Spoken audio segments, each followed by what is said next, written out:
I enjoy getting RC cars in just, well, cardboard boxes, because that generally means that they're brand new and I get to have a look at them first. Photocopied instructions just stapled together. It's very new. This is the PD Racing Minitron. It's a 1/16 scale monster truck. It comes as a truck and it comes as a truggy. So this is just a sample, so the body is going to be different, I believe. But first looks of this, I think it's going to be pretty good.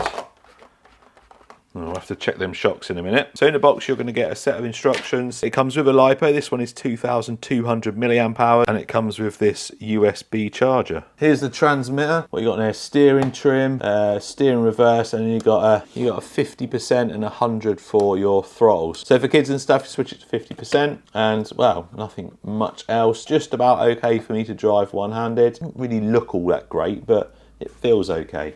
And then here is the truck. And I don't know whether they're oil shocks. Price for this, it's coming in at, in the UK, £99, I think. Like I said, it's going to look different to this, so ignore the body colour, but this looks like a nice little truck. Let's go get the FTX Tracer and put it next to it. So yeah, same size. This one's obviously got smaller wheels, but this is kind of going to be close competition to this. This is brushless though. And this one's brushed, so it's more competition to the cheaper version of the Tracer. So it's got single body clips, so I'm presuming it pivots or unclips from the front. Let's have a look. That comes out there and then that comes up like that. Yeah, I don't think it comes off there, it just pivots forward. Loads of access though. That does look pretty solid. I'm going to take a shock off in a minute because I can't work out if they're oil or not. They certainly don't feel as bouncy as normal shocks. Anyway, what we got, so we got it looks like a 380 brushed motor, heatsink on there. Little ESC there, and I guess you got a little servo in there. You got a little light controller, some wires for your lights. And you got a chassis brace going through the centre. I think this might be the smallest car I've seen with a chassis brace. Plastic centre shaft, so it's shaft driven 4-wheel drive. There's your battery tray, looks a nice sized battery tray, honeycomb style chassis, which means it should be pretty tough. There's your steering there, it's like a, I don't know what sort of steering you call that. Double wishbone suspension up the front there and at the rear. Non-adjustable camber, non-adjustable toe, hex hardware. Very nice. There's your lights up front and lights in the rear. This feels a nice solid truck. Tyres are really soft, like really soft. No foams in there. Glued on.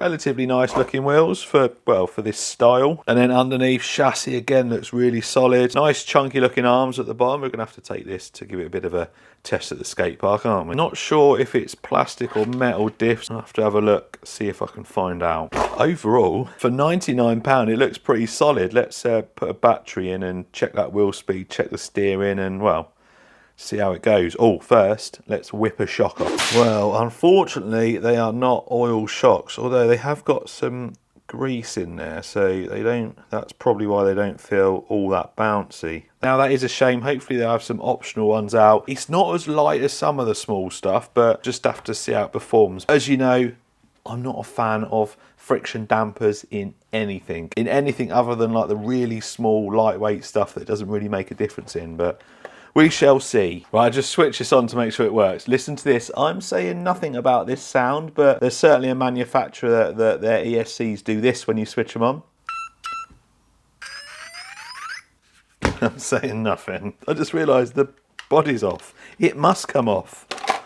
Oh, it clicks in. Oh, that's even better then. There we go, look. Nice. Steering.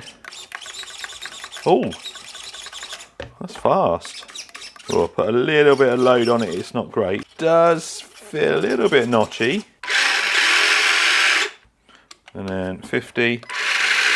Before we go and speed run it, let's do a backflip test. I like doing backflip tests. I like to test all the minis on this thing, see if they can backflip. Oh, not enough height to backflip onto the ramp, but that was a backflip no less. Let's try again. Oh, maybe it was a fluke.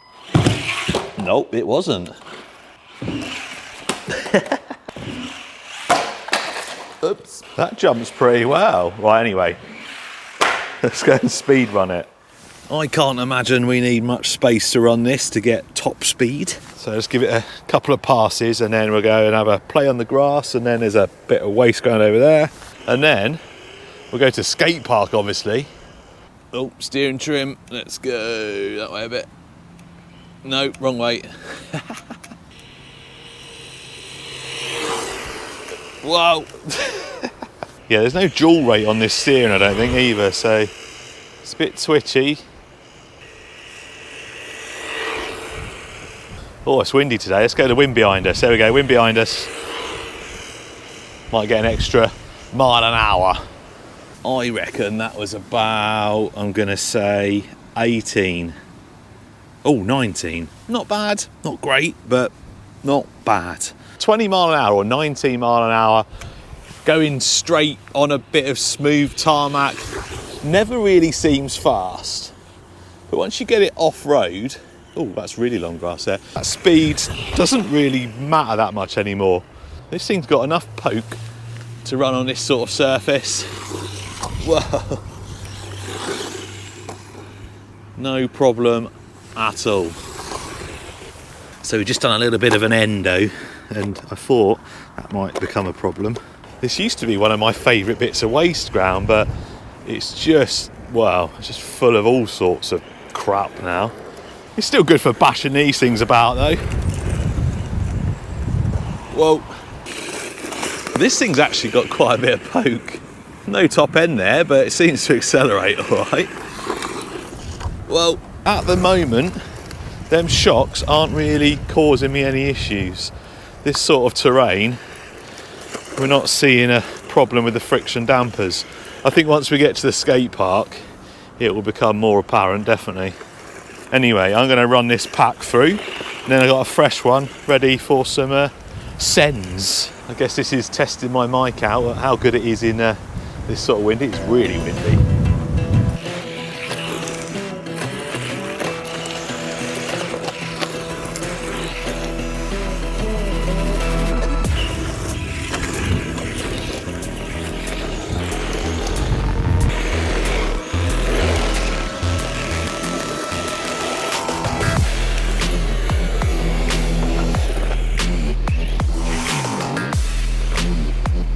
Take this apart at the end just to have a proper look at the diffs and stuff, but I forgot to say it's got metal CVDs at the front and then it's got plastic drive shafts at the rear. This is a tough market, this little mini basher market for sure. Whoa, whoa. It's a tough market, so this needs to be durable to have any chance of being worth a look. That's a pretty hard hit off the bat. I can hear something clicking. I don't know whether it's just something rubbing on. Is it something rubbing? Let's have a look. Well, I can't see anything obvious. I've just obviously been on that dirt and that grit, so it might be something stuck in the drivetrain. We'll keep running it, see what happens. Oh, it's quieting down a bit now. It must have been something in that drivetrain. Probably a little stone stuck in it or something. Like I said, the steering's a bit notchy and I'm finding it difficult to trim. As you can see, it's going all over the place. I reckon it's got a backflip in it, you know. Oh, now that's only the second time that body's come off so far. I wonder if we can backflip it here. It's got a bit more of a kick on this one. Nope. Oh, wow. That proper smashed that chassis then. Well, I don't think it's got a backflip in it. Not quite enough wheel speed.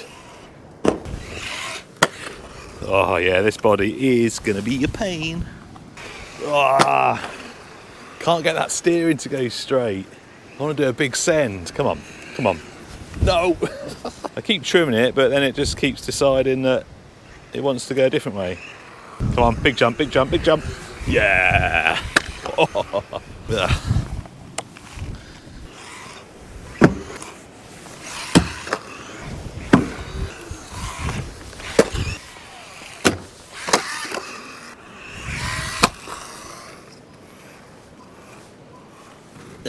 I think we need to go back to the workshop and take it apart now.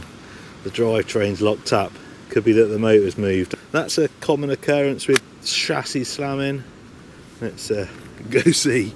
Right then, let's have a look at what's happened. So the wheels locking like that, that would tell me that the motor's moved and it's locked up that pinion and spur. Now it was getting quite noisy before that happened. Probably best to stop running it as soon as you hear any dodgy noises, but I push them to the limits so you don't have to. Anyway, right, at least we can see all the internals now as well. That was my plan all along. Let's just keep taking screws out until it all comes apart. So after, well, you have to take out a fair bit. But anyway, we're in, and the good news is, 1, it's got metal diffs. 2, it's got a slipper clutch. 3, I haven't destroyed my spur gear, or by the looks of it, the pinion. This is actually a first for me. It's the motor. The motor's locked up. I don't know whether some dirt and stuff got in there from when we were on the gravel, but it's the motor. I'm really pleased that we've got metal gears in there. I know we've got plastic drive cups, but and that little slipper clutch, that's a nice little addition. What are we going to do with that? Let's just confirm it. Yep, that is definitely knackered. I bet it's where the chassis was slapping, that it's just dislodged something, or something's got, like I said, something's got stuck in there. Leave it with me, let me see what I can do. So I've already given it a quick blast in the water, and then I sprayed GT85 in there, and it cleared it up a little bit. When you stick a battery straight on, it just makes a mess everywhere. So I'm gonna run it slowly in here. Just keep it running for a bit, see if it cleans it out. Because I reckon we just got a load of dirt and grit in there. I can already tell it's running better. Anyway, I'm going to do this for, I don't know, 5 minutes or so, and then we'll give it a go. It certainly sounds better, and it's freed up a little bit. It just still feels not great. Definitely damaged something inside there. Right, I found a motor that fits, so we've stuck that in there. Oh, I got an LED out. Oh, it's snapped. That's right near where the body goes on. That still doesn't sound great, does it? Rear's okay, because I've checked that. All that motor area's okay. Let's take the front apart and check that. Oh, more screws to take out. So, new motor. I did test the speed of it, and it is about the same as the stock one.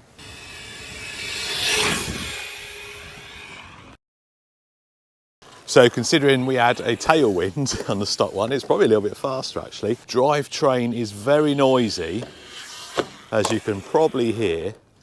I've checked it all over, so all the diffs are fine. It must be the spur and pinion. Where that motor locks up, oh, that's a nice transition. Where that motor locks up, I reckon it's done. A little bit of damage to the plastic spur and the plastic pinion.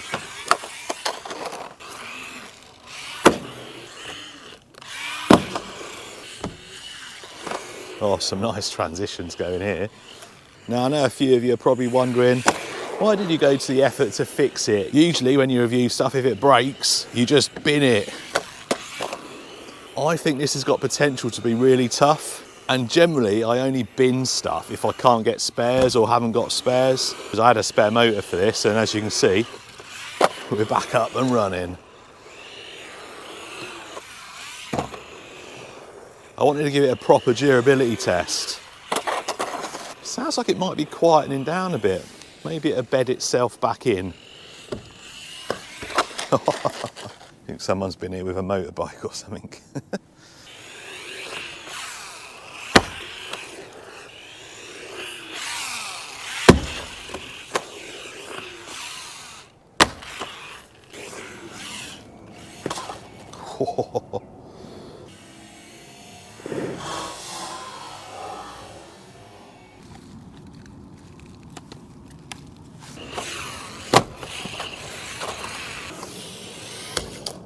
It's not really fast enough to do any mega sends with it, so I think it's just going to keep taking it. Whoa, we can do a front flip. Let's do a front flip. If anything is going to test the durability of an RC car, it's a front flip. Whoa. Yes. Oh, nice. And a little rail slide as well. Whoa. That was almost a double front flip. The body is definitely taking a kicking. Oh. Oh, that's got to have broke something. Landed right on an arm. Now that is a test. It even sounded like something broke. Yeah, that'll do. That'll do for front flips. Not sure if we've got enough speed for this jump.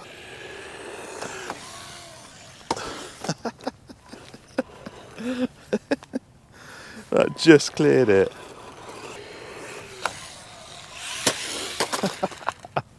I'm not using any throttle control here, it's literally the car doing it.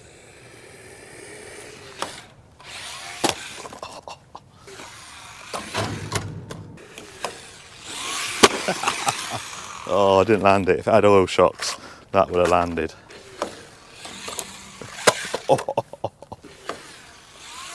Oh, I don't know how many of these jumps I'm going to put in the video, but probably all of them. But there we go, that's the one. I think we're all good.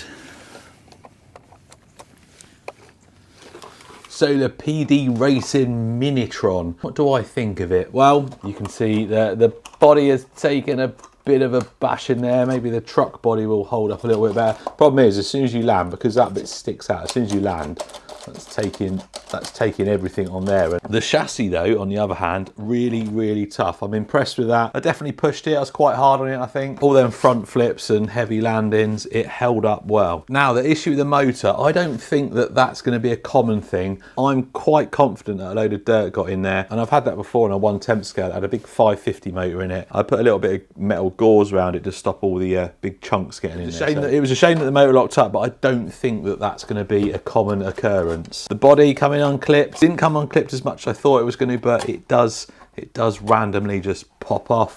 And finally, no oil shocks. Now it ran okay and it wasn't a massive issue. However, recently Arrma have released the Granite Grom, which is a similar size to this. Brushed, ready to run, but that's got oil shocks. And I did mention the Tracer at the beginning of the video. This is kind of in between the Tracer and that Arrma. So I think it's got good potential. It's certainly fast enough and jumps and tough enough to take a beating. Overall, not bad.